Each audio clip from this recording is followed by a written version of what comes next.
contracting cancer or a very serious disease is something that's happening here and now in Florida, just in the past few weeks. And yes, I wanted to touch upon a point which I'm sure is very common for people, organizations fighting against environmental justice issues throughout the state. And an example is that there's supposed to be state regulatory agencies which can receive complaints and address complaints. In regards to our campaign, the Florida Forest Service has a hotline where you can address complaints regarding exposure to excess smoke and ash from pre-harvest sugar field burning. And it's supposed to be the institutional outlet to address such concerns. And as our campaign started to grow and we were spreading more information about the number to call, we had residents call into this hotline to make a complaint. And unfortunately, the first time that we had a resident do this, not long after this initial complaint was filed, somebody from the industry got a hold of her cell phone number and called her in an intimidating manner afterwards, asking her why all of a sudden is she suddenly starting to complain. And what that does is it undermines the trust in the institutions that are supposed to be in place to protect from such abuses. So, you have an example of just an institutional level of corruption and intimidation, which, can really, hamper your efforts to address these issues. But one thing that, certainly helps in organizing, in all issues and fighting against all injustice is injustice and corruption does not like any light shone upon it.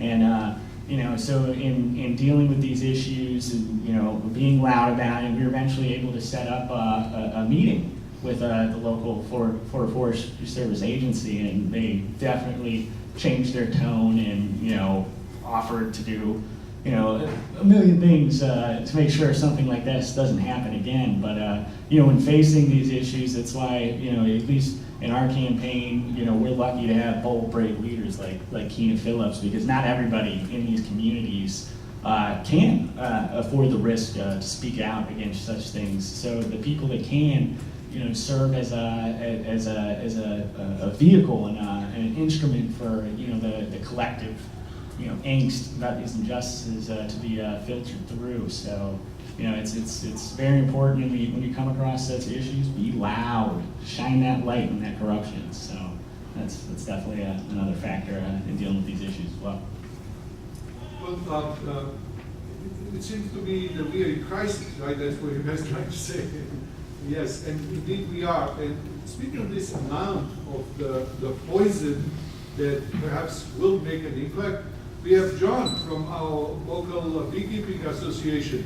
And I'm also a beekeeper, that's how I know John. So that amount is much smaller when it comes to bees. And as you're probably all aware, we have a crisis where bees are just disappearing, or they call it disappearing, but they're dying.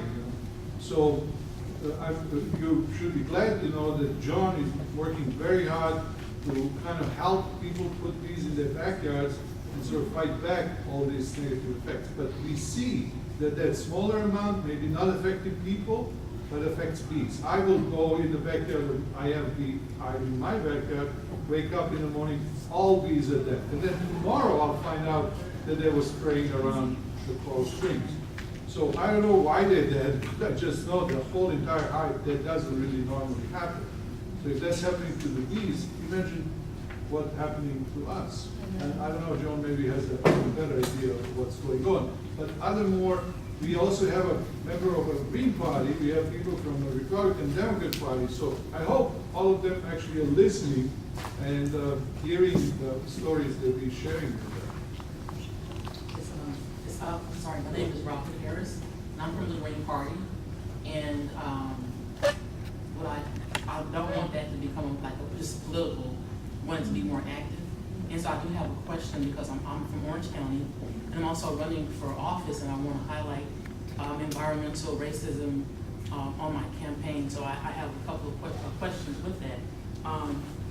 So in Central Florida, I think researched about 29 Superfund sites, and there are several of them that are in our Black and brown communities. As a matter of fact, there was a woman who recently died because she had some type of asthma condition, and HuffPost interviewed her. I think 2 days later she died. Yes. And so, just traumatic. And that's a reoccurring story. And also in Apopka, Florida, there's a neighborhood, they call it cancer clusters, because people, die so frequently. So with it, I don't want to be a person, an activist. I fought on the front lines, just talk the talk. I want to be able to know where do I access this data medically, and also statistics that are monitoring, because they're not really, it's not that accessible. For someone like me, EPA reports, where do we find this so that when I'm talking, that I can really know what I'm talking about. I know that people are dying. I know that I have severe allergies. During the hurricane, after the hurricane, I got caught in one in Texas, because that's where I'm from, to surprise my family, but I got the surprise. But came back home, and a month even after the hurricane, our neighborhood still had the debris from the hurricane. No one picked it up. People from my neighborhood didn't have power, for a whole month. So, but other neighborhoods, our Dr. Phillips, they were fine. Or the next business, they were fine. So, but I like to know, how can I access data? How can we make this public, and it's not just a hidden secret? First of all, I would like to thank you for having the mindset and consideration of the people who you're going to try to serve, because that's something that is not going on in my community. A lot of the time when we're trying to get that type of information, they want it in bulk, or is locked up behind because the big companies have contracts with certain, with most doctor offices, so they're not going to talk about certain things. So they put their hooks in certain places so information won't be released, and they fall behind the HIPAA law and all of this kind of stuff here, so the people continue to suffer, and in our area, which is the Glades, we don't have the right data to take the information and stuff like that of how polluted the environment is. They have certain things that they put out at certain time, but it's not around the time that it's burning, so you could get accurate amount of, okay, this is how polluted it is at this time. So no one is really doing what they're supposed to do. They're doing enough just to get by. So it's hard. It's a upward hill battle when it comes to this type of thing, and you just have to keep fighting, and then you'll find a loophole somewhere, and then you'll be able to use that, and then you'll push and keep fighting and find a loophole somewhere. But one thing, see, I'm a Christian, so I operate by faith, and I believe that God is all about justice. So when you keep pushing, he'll open that way for you. And he said in his word, I'm sorry about getting religious, but he said in his word, when the righteous lead, the people rejoice. But when the wicked lead, the people mourn. And because you're coming in with the right heart condition towards your people and want better, you'll cause those people to rejoice. I've ran for commission seat before because I love my community. No, I didn't win, but I did win. Because listen, this is what I understand. Even though I didn't win, a position don't stop me from loving my community and fight for my community. I will, till the day I die, fight for my community. Even if I move away, I will still try to see what I could do for the Glades area, because it's my foundation. It's where God has planted me at. It is where I'm supposed to make an impact at. So if he placed you there, you continue to fight. If you don't win that race, you continue to fight for these people. Something's gonna open up. Yes, they got all kind of ways that they got it wired and weaved where you can't get information on this and you can't get information on that. but eventually something will be revealed. We just got a loophole. We're not talking about it right now. We're not talking about it right now because we don't want them to use that, you know what I'm saying, on us. We have to use wisdom, you know, so that's why I'm encouraging you. You will get it, but a lot of things are public, so you can go and do a lot of research. What you think that you won't find, you will find. A lot of things are under lock and key. But, you know, you can connect with certain people that have a heart like yours, and they'll seep out some information. You just search for it, and it will open up for you. I'm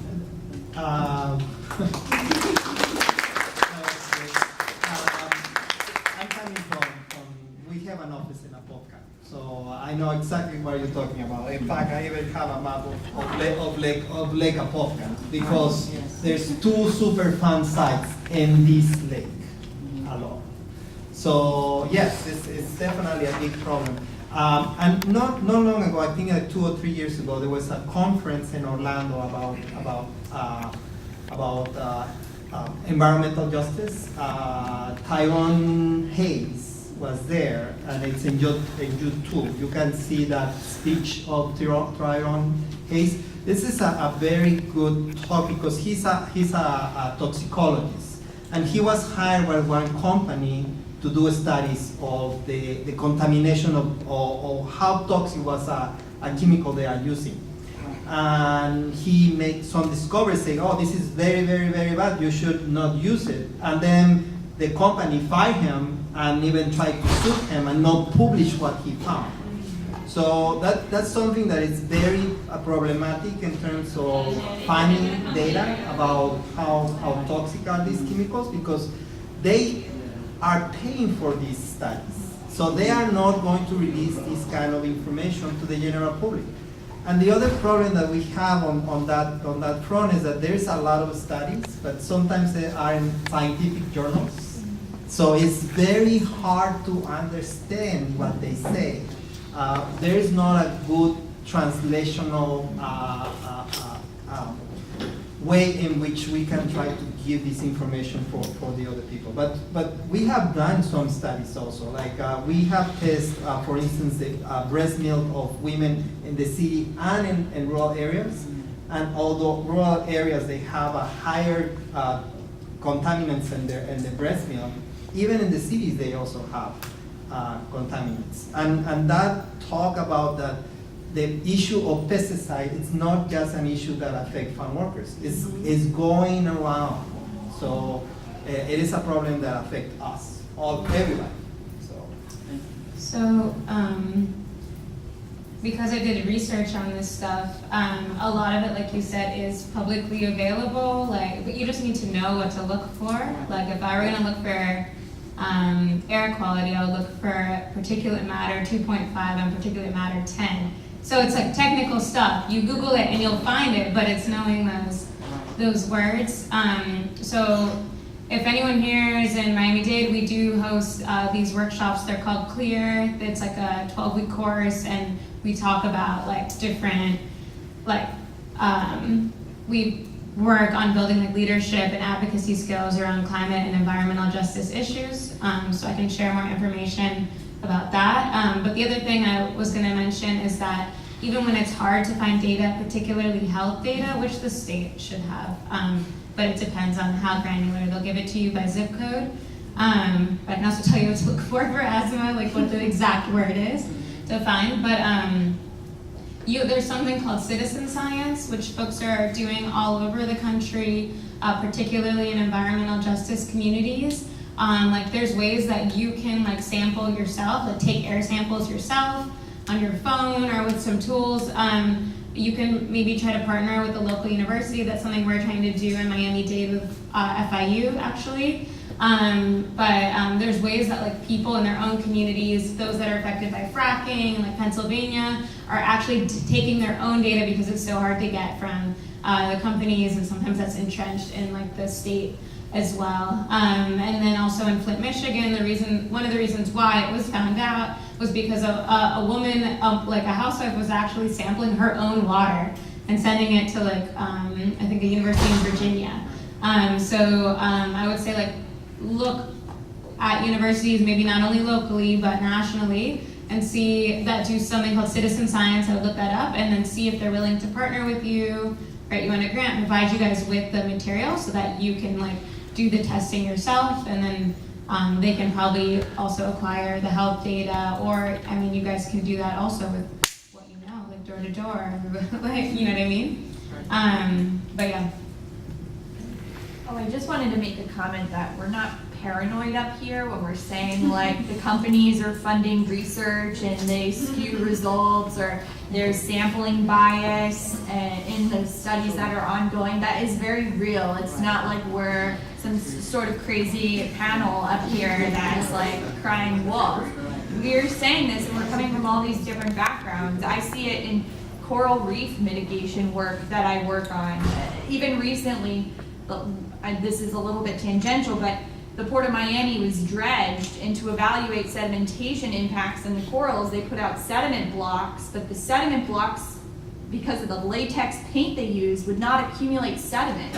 So they just kept reporting there's been zero sedimentation on the reefs, there's zero sedimentation on the reefs. And so we went in and found 6 inches of